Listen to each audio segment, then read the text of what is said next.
Allah Allah Ya Allah মানুষ নিজেকে স্বাধীন ভাবতে ভালোবাসে। সে বলে, আমি আমার ইচ্ছাই বাঁচি। কিন্তু কোরআন মানুষকে নিয়ে এমন কথা বলে যা এই ধারণাকে নাড়িয়ে দেয়। আল্লাহ বলেন, নিশ্চয়ই মানুষের নফস তাকে মন্দের দিকে প্ররোচিত করে। এই কথাটা কোনো নৈতিক বক্তৃতা না, এটা মানুষের ভেতরের বাস্তবতার সোজাসাপটা বর্ণনা। নফস কোনো বাইরের শত্রু নয়, সে মানুষেরই অংশ, কিন্তু তার স্বভাব এমন যে সে সত্যের চেয়ে স্বস্তিকে বেশি পছন্দ করে। এ কারণেই নফস ভবিষ্যৎ নিয়ে ভাবে না, সে আজকের আরামকে বড় করে তোলে আর আগামীর জবাবদিহিকে অস্পষ্ট করে দেয়।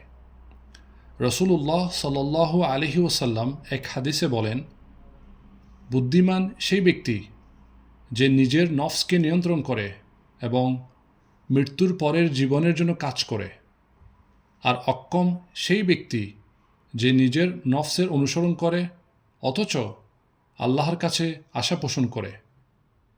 এই কথায় একটা গভীর সত্য আছে। নফসকে অনুসরণ করা আর আল্লাহর কাছে আশা রাখা একসাথে চলতে পারে না। মানুষ যখন ভুল করে সে প্রায় বলে, আমি বুঝতে পারিনি। কিন্তু কোরআন বলে, মানুষের সমস্যা অজ্ঞতা না, বরং সে নিজের প্রবৃত্তিকেই উপাস্য বানিয়ে ফেলে। আল্লাহ প্রশ্ন করেন, তুমি কি তাকে দেখোনি যে নিজের প্রবৃত্তিকে নিজের ইলাহ বানিয়ে নিয়েছে? যখন নফস নেতৃত্ব নেয় তখন যুক্তি আর বিবেক শুধু তার পক্ষে ওকালতি করে। নফস কখনো হঠাৎ করে মানুষকে ধ্বংস করে না, সে ধীরে কাজ করে। কোরআন এজন্যই সতর্ক করে দেয়, হে মুমিনগণ, শয়তানের পদাঙ্ক অনুসরণ করো না, কারণ পদাঙ্ক মানে এক লাফে পতন না, মানে ধাপে ধাপে নামা। নফস আর শয়তান মানুষকে ঠিক এভাবেই নামায়। তবু ইসলাম মানুষকে আশাহীন করে না।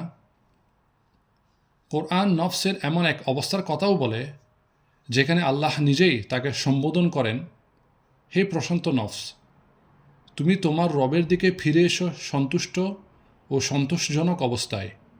এর মানে নফস পরিবর্তনযোগ্য।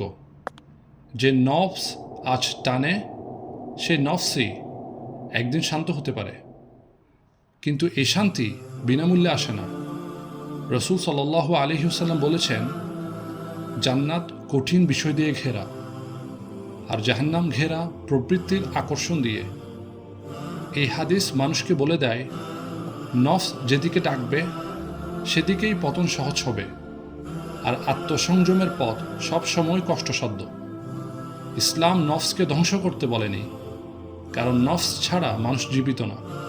কিন্তু ইসলাম এটাও বলেনি নফস যা চায় সেটাই করো, বরং কোরআন পথ দেখায়। আর যে ব্যক্তি তার রবের সামনে দাঁড়ানোর ভয় রাখে এবং নফসকে তার খেয়ালখুশি থেকে বিরত রাখে, তার আবাস জান্নাত। শেষ পর্যন্ত লড়াইটা বাইরে না, লড়াইটা হয় নীরবে, মানুষ আর তার নফসের মাঝে। আর যে মানুষ এ লড়াইটায় নিজের নফসকে জবাবদিহির মধ্যে রাখে, আল্লাহ তার জন্য এমন শান্তি তৈরি করেন যা বাহ্যিক আনন্দ কখনো দিতে পারে না।